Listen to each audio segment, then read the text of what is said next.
నమస్తే తిరిగి వార్తలకు స్వాగతం. పర్యావరణానికి హాని చేసే క్యారీ బ్యాగులు ఇతర ప్లాస్టిక్ వస్తువులను విడనాడి ప్రత్యామ్నాయ వస్తువులను వినియోగించుకోవాలని municipal assistant commissioner CH Venkateswara Rao అన్నారు. సోమవారం భీమవరం ఆర్టీసీ బస్టాండ్లో శ్రీ విజ్ఞాన వేదిక పురపాలక సంఘ ఆధ్వర్యంలో 120 మంది ప్రయాణికులకు నారు సంచులను ఉచితంగా అందించారు. RTC depot manager Satyanarayana, Sri Vignana Vedika convener చెరుకోడ Rangasai, స్వచ్ఛంద సేవకులు కంతెటి వెంకటరాజు, గోపి, ఆర్టీసీ సిబ్బంది తదితరులు పాల్గొన్నారు. ఉమ్మడి ఉభయ గోదావరి జిల్లాల పట్టభద్రుల ఎమ్మెల్సీ కూటమి బలపరిచిన అభ్యర్థి పేరాబత్తుల రాజశేఖరానికి అఖండ విజయం చేకూర్చాలని భారతీయ జనతా పార్టీ తణుకు పట్టణ అధ్యక్షులు బొల్లాడ నాగరాజు కోరారు. ఎమ్మెల్సీ గ్రాడ్యుయేట్ ఎన్నికల ప్రచారంలో భాగంగా తణుకు పట్టణ బీజేపీ నాయకులు ప్రచారాన్ని నిర్వహించారు. ఈ సందర్భంగా ఓటర్లను కలుస్తూ మొదటి ప్రాధాన్యత ఓటును పేరాబత్తుల రాజశేఖరానికి వేసి అత్యధిక మెజార్టీతో గెలిపించాలని అభ్యర్థించారు. కార్యక్రమంలో భారతీయ జనతా పార్టీ తణుకు పట్టణ అధ్యక్షులు రాసాబత్తుల కుమార్, భారతీయ జనతా పార్టీ తణుకు పట్టణ యువ మోర్చా ప్రధాన కార్యదర్శి కసిరెడ్డి మణిదీప్ తదితరులు పాల్గొన్నారు.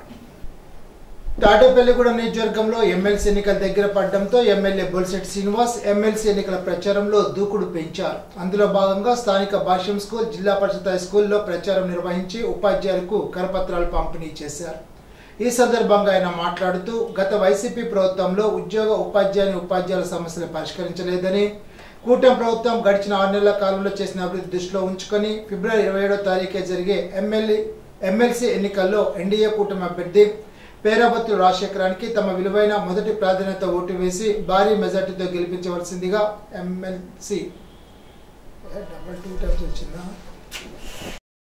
తాడేపల్లిగూడెం నియోజకవర్గంలో ఎమ్మెల్సీ ఎన్నికల దగ్గర పడడంతో ఎమ్మెల్యే బొలిశెట్టి శ్రీనివాస్ ఎన్నికల ప్రచారంలో దూకుడు పెంచారు. అందులో భాగంగా స్థానిక భాష్యం స్కూల్, జిల్లా పరిషత్ హై స్కూల్లో ప్రచారం నిర్వహించి ఉపాధ్యాయులకు కరపత్రాలు పంపిణీ చేశారు. ఈ సందర్భంగా ఆయన మాట్లాడుతూ గత వైసీపీ ప్రభుత్వంలో ఉపాధ్యాయుల సమస్యలు పరిష్కరించలేదని, కూటమి ప్రభుత్వం గడిచిన 6 నెలల కాలంలో చేసిన అభివృద్ధిని దృష్టిలో ఉంచుకొని ఫిబ్రవరి 27వ తారీఖు జరిగే ఎమ్మెల్సీ ఎన్నికల్లో ఎన్డీఏ కూటమి అభ్యర్థి పేరాబత్తుల రాజశేఖరానికి తమ విలువైన మొదటి ప్రాధాన్యత ఓటు వేసి భారీ మెజార్టీతో గెలిపించవలసిందిగా ఎమ్మెల్యే బొలిశెట్టి శ్రీనివాస్ కోరారు. కార్యక్రమ వర్తనపల్లి కాశీ, పుల్లా బాబీ, ఎన్వి సత్యనారాయణ, అడబాల నారాయణమూర్తి, మల్లవరపు రాజప్రసాద్, మద్దాల మణికుమార్, పైబన వెంకటరామయ్య, అడబాల మురళి, గట్టిం నాని తదితరులు పాల్గొన్నారు. ఆక్వా రైతులను ప్రభుత్వం అన్ని విధాలు ఆదుకోవాలని ఆంధ్రప్రదేశ్ రైతు సంఘ జిల్లా కార్యదర్శి కె శ్రీనివాస్ డిమాండ్ చేశారు. సోమవారం కలిదిండిలోని ప్రజా సంఘాల కార్యాలయంలో రైతాంగ సమస్యలపై నిర్వహించిన సమావేశంలో మాట్లాడారు. గత అనేక సంవత్సరాలుగా ఆక్వా రైతులు నష్టపోతున్నారని ఆవేదన వ్యక్తం చేశారు. పెట్టుబడులు పెరిగి దిగుబడులు రాక ఆక్వా రైతులు తీవ్రంగా నష్టపోయి అప్పుల ఊబిలో కూరుకుపోయి తీవ్ర సంక్షోభంలో ఉన్నారని అన్నారు. ఈ పరిస్థితుల్లో రాష్ట్ర ప్రభుత్వం ఇచ్చిన హామీలు అమలు చేసి ఆక్వా రైతులను అన్ని విధాలు ఆదుకోవాలని కోరారు. రెండో పంటకు సాగునీరు అందకపోవడం వల్ల రైతులు అపరాల పంటలు సాగు చేస్తున్నారని, అయితే తెగుళ్ల వల్ల నష్టపోయే పరిస్థితి ఏర్పడిందని చెప్పారు. నష్టపోయిన అపరాల రైతులను ఆదుకోవాలని కోరారు. కార్యక్రమం ఆంధ్రప్రదేశ్ వ్యవసాయ కార్మిక సంఘ జిల్లా సహాయ కార్యదర్శి శేష మహంకాళీరావు, పలువురు రైతులు పాల్గొన్నారు. వీరవాసర మండలం కొనితివాడలో ఎరకరాజు అన్న ఇంటి వద్ద ఉచిత జ్ఞాన శిక్షణ కార్యక్రమాన్ని నిర్వహించారు. కార్యక్రమంలో కోనసీమ జిల్లా అంగర గ్రామానికి చెందిన సీనియర్ పిడిపిడి మాస్టర్ సెలా పాపారావు పాల్గొని జ్ఞానబోధ చేసి జ్ఞాన శిక్షణ ఇచ్చారు. ఈ సందర్భంగా పాపారావు మాట్లాడుతూ ఎవరి జీవితంలోనైనా తట్టుకోలేని దుఃఖం వస్తే అది వారు అంతర్ముఖం అవ్వాలని సూచనగా భావించాలని తెలిపారు. శాకాహార గీతాలు పాడి అందరితో సామూహిక జ్ఞానం చేయించారు. కార్యక్రమంలో ఎన్ సుబ్బరాజు, జిల్లా కోఆర్డినేటర్ కేవిడి ప్రసాద్ తదితరులు పాల్గొన్నారు.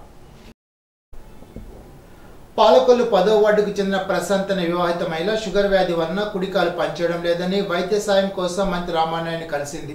తన వైద్యానికి 5 లక్షల వరకు ఖర్చు అవుతుందని వైద్యులు తెలిపినట్లుగా ఆయన దృష్టికి తీసుకువెళ్లింది. ఆమె సమస్యలను సానుకూలంగా ఆలకించిన మంత్రి రామానాయుడు స్పందిస్తూ వైద్యం కోసం అవసరమైన భరోసాను ఇచ్చారు. ఇప్పుడు తూర్పుగోదావరి జిల్లా వార్తలు. ప్రభుత్వ సంక్షేమ పథకాలు అర్హులైన లబ్ధిదారులకు సకాలంలో చేరవేయడంలో జిల్లా గ్రామీణాభివృద్ధి సంస్థ అధికారులు కృషి చేయాలని జిల్లా కలెక్టర్ పి ప్రశాంతి పేర్కొన్నారు. సోమవారం భూమూరు వైటీసీ కాంపౌండ్లో ఉన్న భవనంలో జిల్లా గ్రామీణాభివృద్ధి శాఖ కార్యాలయాన్ని జిల్లా collector P Prashanti, DRDA PD NVVS Murthy, జిల్లా సమాఖ్య అధ్యక్షులు K Sujatha, secretary T Sachivathi, ఇతర జిల్లా అధికారులతో కలిసి ప్రారంభించారు. ఈ సందర్భంగా కలెక్టర్ పి ప్రశాంతి మాట్లాడుతూ పేదరిక నిర్మూలన కార్యక్రమాన్ని అమలు చేయడంతో పాటు ప్రజా సంక్షేమ కార్యక్రమాలు, ఆర్థిక చేయూతను అందించే స్వయం సహాయక సంఘ మహిళా సాధికారత లక్ష్య సాధనతో పాటు వివిధ ప్రభుత్వ అభివృద్ధి కార్యక్రమాలు ప్రజలకు సత్వరం అందించడంలో జిల్లా గ్రామీణాభివృద్ధి సంస్థ అధికారులు సమయంతో పనిచేయాలని అన్నారు. గ్రామీణ ప్రాంత పేద ప్రజలకు సుస్థిరమైన జీవనోపాధి ప్రాధాన్యతనిస్తూ సమాజ అభివృద్ధికి కీలక పాత్ర పోషించాలని అన్నారు. భద్రతా ప్రమాణాలు పాటించడంలో భాగంగా రోడ్డు ప్రమాదాలు, రహదారి నియమ నిబంధనలపై నిరంతరం చర్చ జరగాలని జిల్లా కలెక్టర్ పి ప్రశాంతి పిలుపునిచ్చారు. సోమవారం జిల్లా కలెక్టర్ కార్యాలయ సమావేశ మందిరంలో జిల్లా రవాణా శాఖ ఆధ్వర్యంలో చేపట్టిన జాతీయ రహదారి భద్రతా మాసోత్సవాలు 2025 ముగింపు వేడుకలకు జిల్లా కలెక్టర్ పి ప్రశాంతి ముఖ్య అతిథిగా హాజరయ్యారు. ఈ సందర్భంగా జిల్లా కలెక్టర్ పి ప్రశాంతి మాట్లాడుతూ ట్రాఫిక్ నిబంధనలు, సురక్షిత ప్రయాణానికి ప్రతి ఒక్కరూ కట్టుబడి ఉండాలని సూచించారు.